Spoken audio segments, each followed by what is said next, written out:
संगमनेर तालुक्यातील वडगावपान येथील भोंदू राजेंद्र गडगे याच्यावरती अन्यसने गुन्हा दाखल केल्यानंतर त्याला 5 दिवसांची पोलीस कोठडी सुनावण्यात आली होती आणि आज त्याचा 5वा दिवस होता। त्याला आज न्यायालयासमोर हजर करण्यात आलं होतं आणि पुन्हा एकदा त्याला 4 दिवसांची पोलीस कोठडी मिळाली आहे।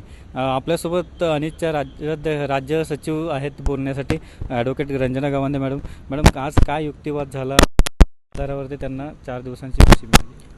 ह्या दोन्ही आरोपींचे आवाजाचे नमुने तपासणं गरजेचं आहे, कारण त्यांनी जो व्हिडिओ तयार केलेला आहे आणि काही फोन कॉल्स आहेत त्यासाठी ते आवाजाचे नमुने तपासणं गरजेचं आहे आणि ते तंत्रज्ञ जे आहे ते उपलब्ध नव्हते, म्हणून एक नंबर की PC मिळावी। नंबर 2 की ज्या आरोपी नंबर 1 आहे त्याचा जो आर्थिक गुन्हा आहे, ज्या पावती पुस्तकं किंवा इतर ज्या लोकांना पैसे दिलेत त्या संबंधाने तपास करण्यासाठी सुद्धा PCची गरज होती। आणि नंबर 3 काही 3 आरोपी, त्यातला नंबर 4चा जो मुख्य आरोपी आहे त्याचं आणि नंबर 1 म्हणजे नंबर 1चा आणि नंबर 4चा आरोपी हे दोघं सूत्रधार आहेत ह्या सगळ्या गुन्ह्याचे, तर ते सुद्धा मिळून येणं आलेले नाही, अजून फरार आहेत ते 3 आरोपी।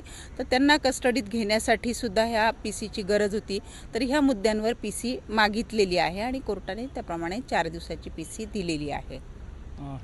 तपासामध्ये काही फाईल सापडल्यात, काही पावत्या सापडल्यात, त्याच्यामधून काही आर्थिक व्यवहार झाल्याचं लक्षात येतं। त्या आर्थिक व्यवहाराची कुठेतरी तपासणी व्हायला? हो, त्या काही फाईल्स आणि काही पावती पुस्तकं आणि काही रेकॉर्ड त्या संबंधाने आर्थिक व्यवहारासंबंधाने बरंचसं काही सापडलं आहे आणि त्याची तपासणी, त्याची शहानिशा होणं गरजेचं आहे, त्या संबंधाने तपास होणं गरजेचं आहे। तर त्यासाठी खरं तर कोर्टाने जी PC दिली आहे ती योग्यच आहे। आता मधली जर प्रॉपर्टी पाहिली तर आता काही उतारे LS मराठेने शोधून काढलेत, त्याच्यामध्ये बरेचसे उतारे महत्त्वाच्या ठिकाणी जागा आहेत, काही हॉटेल त्यांनी घेतलेले आहेत, तर ह्या करोडोंच्या घरात जातात, म्हणजे कुठेतरी EDची एंट्री व्हायला अगदी आवश्यकच आहे। म्हणजे त्याची जी प्रॉपर्टी आहे सगळं आत्ता जे जमिनींचे, हॉटेल्सची आणि इतर जो उल्लेख केले गेले आहे, त्याच्याकडे गाड्या आहेत मोठ्या, मर्सिडीज, ऑडी सारख्या काही ज्या गाड्या असतील, तर त्या संबंधाने निश्चितच तपास व्हायला पाहिजे की हे सगळं आलं कुठून, आलं कसं।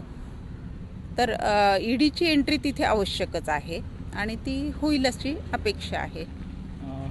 आता अजूनही काही जे पीडित आहेत ते समोर येत नाही आहेत, ते समोर येण्यासाठी तुम्ही काय म्हणता? पीडितांना यापूर्वी सुद्धा मी वेळोवेळी आवाहन केलं आहे की तुम्ही फसवले गेलेले आहात, जे शोषित आहेत त्यांनी समोर यावं, एकतर पोलीस स्टेशनला जाऊन तक्रार करावी, पोलीस स्टेशनला नाही तर आमच्याकडे यावं, आपण पोलीस स्टेशनला जाऊ, योग्य ते त्यांना मार्गदर्शन करू आणि याच्याबद्दल आवाज उठवणं गरजेचं आहे।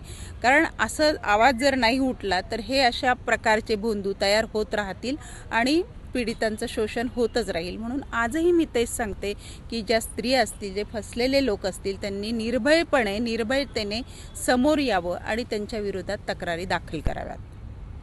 नक्कीच या ठिकाणी गावंद्याने सांगितलं आहे की जे पीडित आहेत त्यांनी निर्भयतेने पुढे येऊन तक्रारी दाखल करायला हव्यात, जेणेकरून तपास करण्यात किंवा गडगे याच्यावर ज्याच्या अडचणी वाढतील आणि त्याला मोठ्यात मोठी शिक्षा होईल।